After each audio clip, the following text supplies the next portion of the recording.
Hello, ladies and gentlemen. Welcome to another live edition of The Wake Up, folks. Let's do it.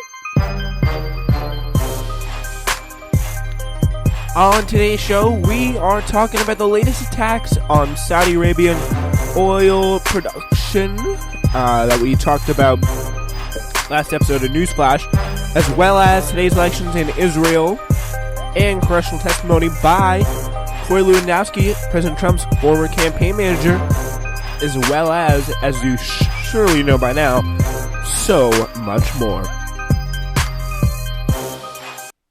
Alright, so let's get right into it. President Donald Trump, he is out there looking to calm things down, frankly. A day after warning of possible U.S. military action, Trump said on Monday that he would likely want to avoid a conflict with Iran following the weekend's attack on Saudi oil facilities. Trump said it appeared that Tehran was also behind the attack, which hobbled Saudi's oil output, but he also said of Iran officials, "I know they want to make a deal."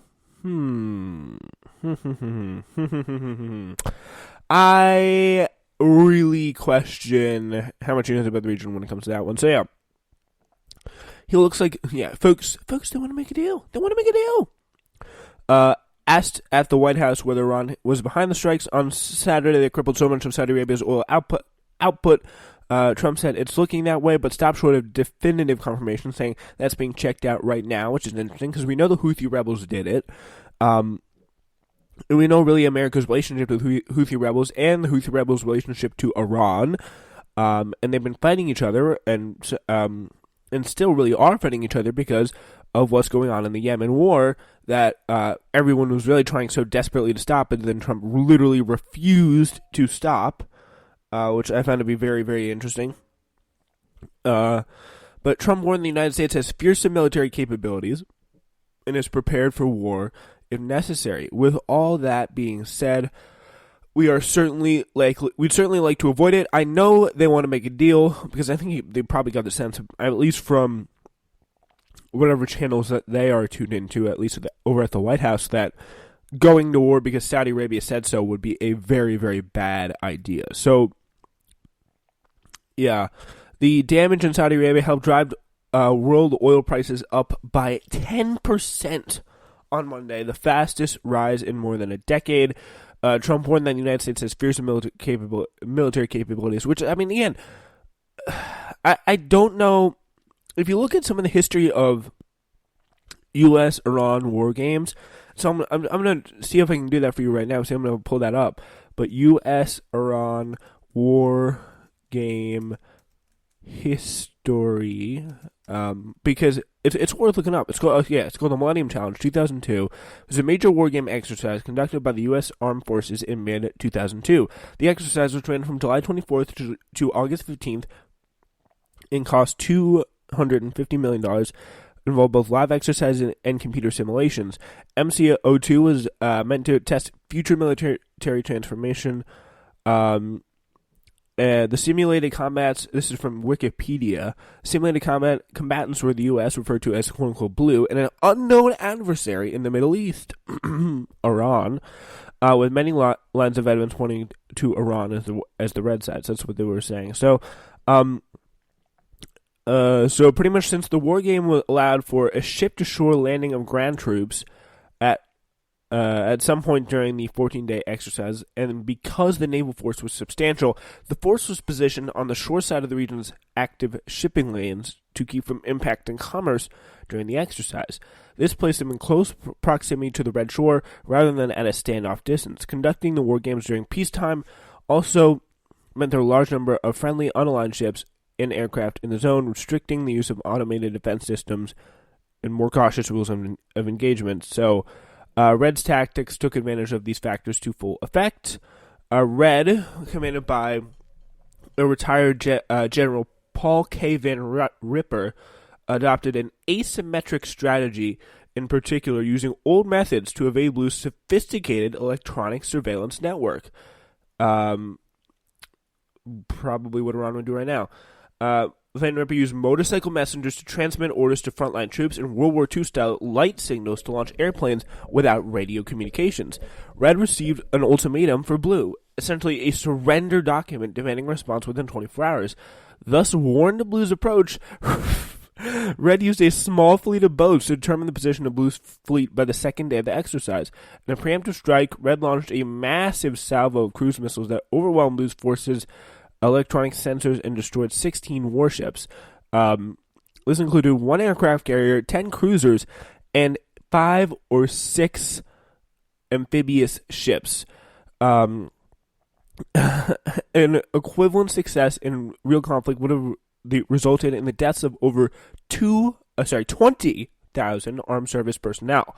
Soon after the cruise missile offensive, another significant portion of Blue's navy was quote-unquote sunk by a small armada of red boats, an armada of small red boats, which carried out both conventional and suicide attacks that capitalized on Blue's inability to detect them as well as expected. So, pretty much, he kicked their ass. At this point, the exercise was suspended, where Blue ships were refloated and the rules of engagement were changed. This was later justified by General Peter Pace as follows: "You kill me the first day, I sit there for the next 13 days doing nothing, or you put me back to life and get 13 days more worth of more experiment out of me. Which is a better way to do it?" And then both sides were reset, and they played the game again. How'd it go? After the war game was restarted, its participants were forced to follow a script drafted to ensure a Blue Force victory. Among other rules imposed by the script, Red Force was ordered to turn on their anti-aircraft radar in order for them to be destroyed. We're not allowed to shoot down any of the aircraft bringing Blue Force troops ashore.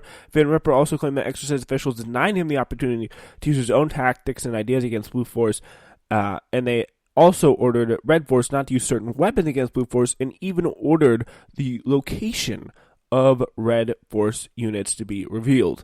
This led to accusations that the war game had turned from an honest, open, free play test of U.S. warfighting capabilities into a rigidly controlled and scripted exercise intended to get an overwhelming U.S. victory. Alleging that $250 million were wasted, Van Ripper was extremely critical of the scripted nature of the new exercise and resigned from the exercise in the middle of the war game. So, yeah, that's a interesting sneak preview of what just might be to come when the things get really serious in Iran. So it may not be to that extent, because I don't know how good the generals on the Iranian side are, but like the things they could do to really knock us down are quite many. So yeah, I don't think I'm going to be dropping any kind of nukes on Iran, but just a little preview of what could come if things do get a little bit feisty. So yeah, that's all very, very interesting. Trump also promised today to wait for Saudi Arabia to tell him under what terms we should proceed, a deference that reinforced the long-standing criticism that the energy-rich kingdom buys American support. Yeah, with literally no bleep. Yeah, it's pretty ridiculous. Israelis right now are heading to the polls. Voting is underway in Israel's second election in 5 months, with Prime Minister Benjamin Netanyahu again fighting for his political survival. The election comes after Netanyahu, who faced possible indictment on accusations of bribery and fraud, failed to stitch together a coalition government. So, yeah, Israel politics can be tribal, as loyalties to ethnic groups, religious factions, and ideologies can be determining factors. It's a kind of parliamentary system like most other democracies in the world today. All right, so in speeches on Monday, Senator Elizabeth Warren and President Trump described competing versions of populism that could define next year's presidential race. Obviously, Bernie and them are kind of the more populist sides of the race, as I'm sure you well know. Warren laid out a detailed plan for cleansing Washington of what she said was a compromising influence of corporations and the extremely wealthy. Hours later, Trump also denounced corruption, this time by what he called a failed liberal establishment that he's really done so much to fight since he's gotten office. He's really done a great job.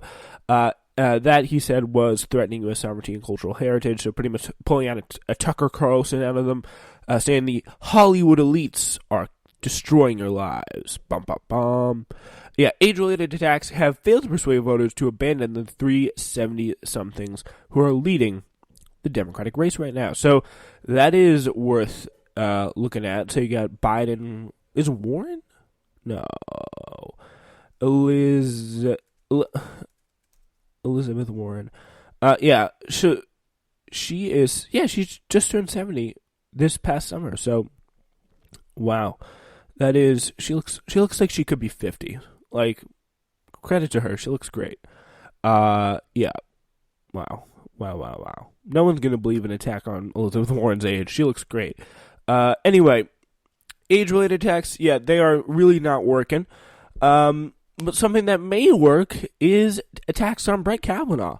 The Democratic senator has sent a letter to the director of the FBI last year saying the Bureau had failed to follow up on information relevant to the investigation into sexual assault allegations against the Supreme Court nominee. A letter by Senator Chris Coons had raised fresh questions about the thoroughness of the FBI's one-week investigation. It just sounds literally unthorough when you read it. Literally just the idea of that sounds incredibly unthorough. Let's see here. So just to give more details on the letter, it was sent early last October by Senator Chris Coons, Democrat of Delaware, to Christopher Wray, the FBI director. It's come to light after a forthcoming book by two New York Times reporters surfaced a new allegation of sexual impropriety by a young Kavanaugh. The revelations just have reopened the bitter partisan debate over the confirmation of Kavanaugh, and just as he's coming up on his first anniversary on the Supreme Court, it raised fresh questions about how the FBI, under the direction of the White House, handled its investigation of the nominee. Democrats then and now argued the inquiry was insufficient and geared more towards clearing President Trump's Supreme Court pick than uncovering the truth. Some of them, including presidential candidates, seized on the new information to call for Justice Kavanaugh's impeachment or an inquiry into the investigation that preceded his confirmation. So that is pretty much where we stand right now on that. But I do now want to turn to talk a little bit more about some of these Democratic candidates because a major thing happened yesterday. That's really going to go a long way. And something, I mean, honestly, I don't know how too much significance it's going to have in the end of the race because probably many of you don't know what I'm talking about. But, ladies and gentlemen, in the fight to be the left standard bearer, Elizabeth Warren scored a big win over Senator Bernie Sanders. So, the Working Families Party, if you don't know what that is, but it's an influential progressive group with deep ties to labor unions, obviously, that backed Sanders for president in 2016. It's now throwing all of its chips behind the Massachusetts Democrat, Elizabeth Warren, as the best hope to defeat the former Vice President Joe Biden in the primary and then President Trump in the general election. So we ultimately believe that Senator Warren will be the nominee, says Maurice Mitchell, but that's a huge, huge blow to, I think, Bernie Sanders on that one. Not a good one at all. During her speech, Warren compared herself to a crusader for workers' rights. Frances Perkins, President Franklin D. Roosevelt's labor secretary, and first female member of the U.S. cabinet. So that's pretty big. That's a pretty big shoes to fill there. Her focus on female-led organizing seemed designed to quell skepticism from Democrats over electability due to her gender and criticism that her liberal message is too polarizing for the general election. So that's pretty interesting. So Warren talks about how she could possibly be a pusher, quote-unquote, of the fight on the inside, which is an interesting way of looking at it. And I definitely think that if she gets in, I still obviously prefer Bernie Sanders. But again, I really don't know how much of her chops are really there. It's cool that she gave a speech in Washington Square Park, which is probably literally her strongest point in the country, her strongest area in the country. But still, what do you want me to say? The back in the Working Families Party, whose influence has expanded since 2016, could drive other progressives to make a choice between two ideologically similar candidates over the historically crowded field winnows. And that's why this is always what I've been since the beginning of, and you could probably look back to my takes pre the election. I said I don't feel comfortable with Bernie and both of them. I don't feel comfortable with both of them running. It's not good. I don't like it at all. But they are, nevertheless, and something's going to happen.